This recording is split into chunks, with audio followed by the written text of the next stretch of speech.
This book will change your world, bend your mind, and more. And there's no better place to delve into this book than atop a mountain where Alexander the Great may have stood in Lake Ohrid, North Macedonia. Electric Kool-Aid Acid Test by Tom Wolfe. Let me take you down, 'cause I'm going to strawberry. This book is a brilliant account of the 1960s psychedelic movement in the US, basically where LSD began, along with things like psychedelic mushrooms. So, I'm in a place called Lake Ohrid in North Macedonia, and in my humble opinion, it is probably the most beautiful destination in the whole of the Balkans. Now, this isn't going to be about Lake Ohrid, but I just wanted to put that out there because if you ever were thinking about visiting somewhere like Macedonia, which might not have been on your destination list, look at this. Also, coincidentally, similar to my last video, this is the oldest lake in Europe, which I didn't actually mean to stumble upon, but yes, oldest lake in Europe, Lake Ohrid. Check it out.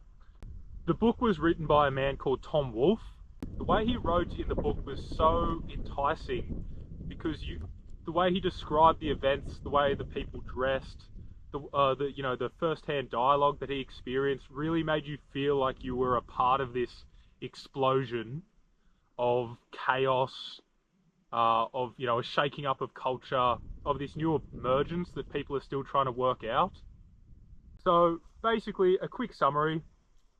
This book was written by a man called Tom Wolfe in a gonzo journalistic style, or gonzo journalism, which means that rather than observing a cultural phenomena from the outside, you infiltrate it, undercover or not, and you describe the event from the inside versus from the outside. Tom Wolfe was a brilliant writer. I haven't read anything else of his, but in this book, the way he wrote just blew me away. So he follows a group called the Merry Pranksters, which is led by a bloke called Ken Casey. Now, Ken Casey, he was the author of Once Who Flew Over the Cuckoo's Nest, which is a book that was turned into a movie with Jack Nicholson.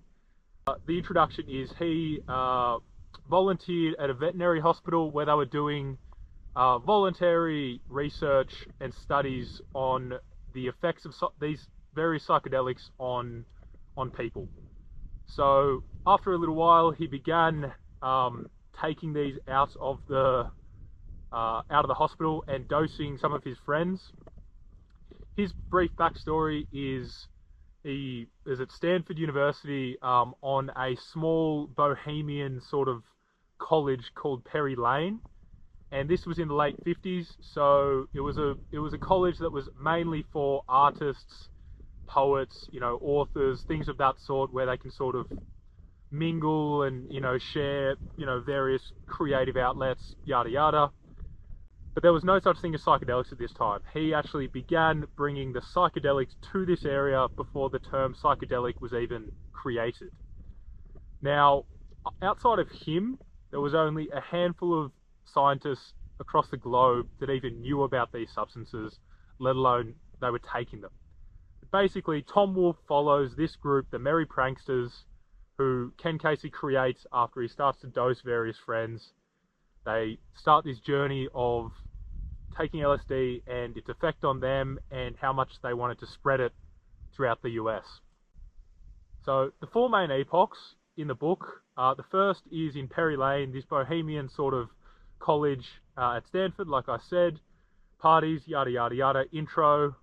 The next place is they move to a place in the Redwoods, some very hippie style house in the middle of the forest where their notoriety starts to rise and people find out about them, and they start to have larger and larger parties.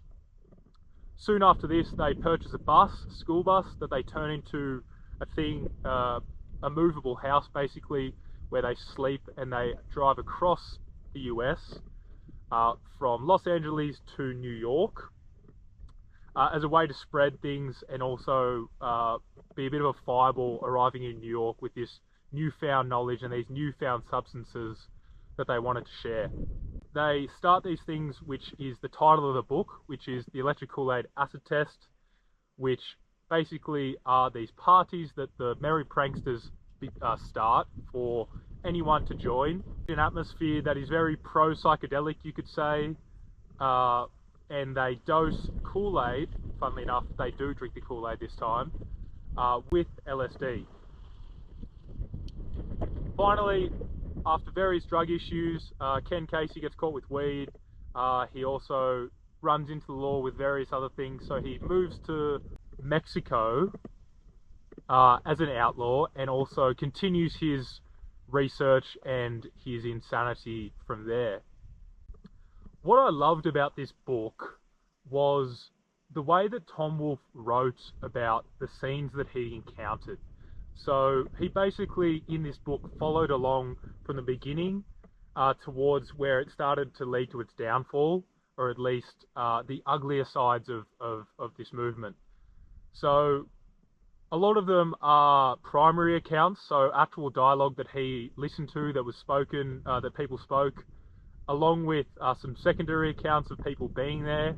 But the way he wrote it, it's such a nice narrative way. You really did feel like you're following along day by day through the ups and downs, the dirty, grimy aspects of it, the peaks, the lows, no pun intended, you know. And because these people, there wasn't any information on these drugs at this point. These people were literally the pioneers of these drugs, and the way it was written, it captures that essence perfectly.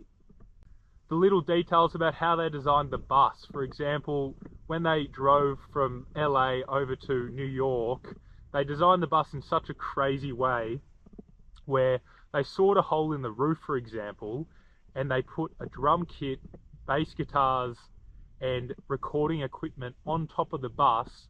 So while it was hurtling through the middle of the US, they would be jamming out, recording music, as well as a movie that they made that ended up having close to 64 hours of film for this movie that they wanted to create.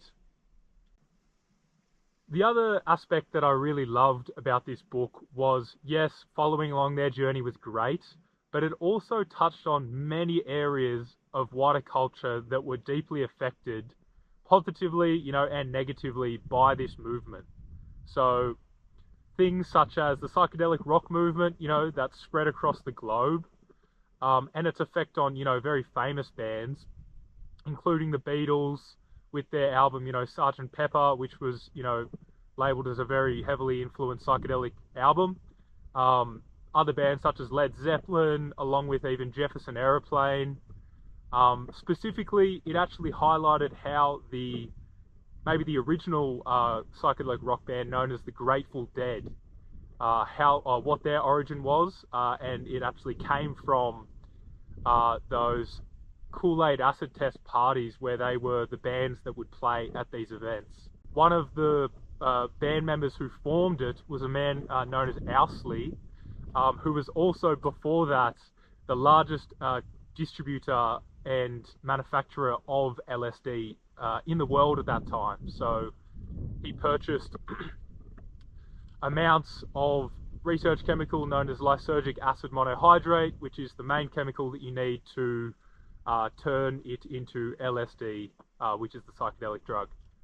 Even things that people still use at parties today began in these Kool-Aid Acid Test parties because they wanted to create an atmosphere that was very pro-psychedelic, and originally the idea was to keep the cops off them, was that these parties were so crazy because of the atmosphere that nobody was actually taking drugs, it's just the atmosphere itself.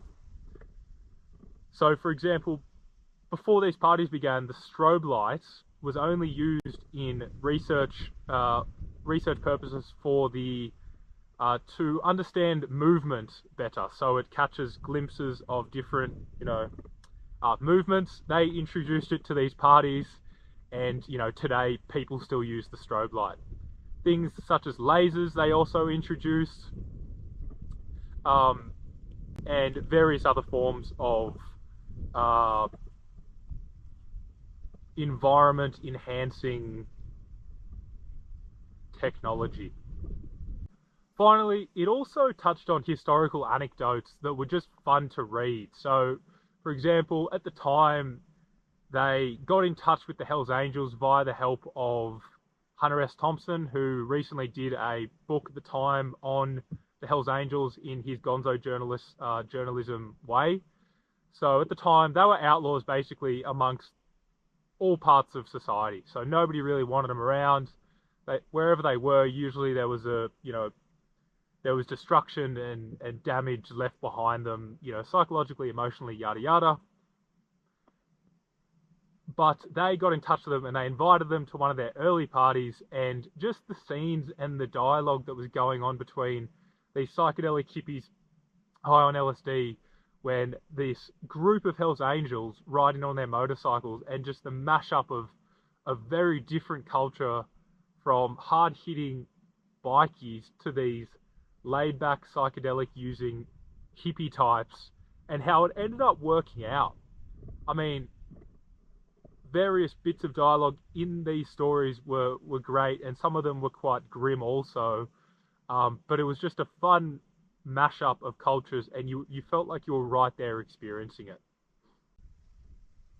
Even things like, at the time when they headed to New York, they met a group called Society of Spiritual Discovery, which was led by a man called Timothy Leary, who is famous for the idea of tune in and drop out. Could be missing a part there. But it's basically, he was a Harvard professor that who was in the university and really was one of the main disruptors in Harvard University at the time and other universities, which promoted this idea to the wider university populace, which then jumped on board with this psychedelic movement. At the time, these merry pranksters and Ken Casey were so far off the edge and so far deep in chaos that even Timothy Leary and his group couldn't handle them. What I loved most, as I said before, was the talent that Tom Wolfe has in the way that he authored this book. Don't know if authored's a word, but the way that he wrote the book. For example, I have a quote here describing this bohemian sort of college on the Stanford campus, written by him. So, Perry Lane was a typical 1950s bohemia. Everybody sat around shaking their heads over America, housing development, civilization, and Christ in Europe. So what if the plumbing didn't work? They had mastered the art of living. Occasionally somebody would suggest an orgy or a 3-day wine binge, but the model was always that old Zorba the Greek romanticism of sandals and simplicity and back to first principles.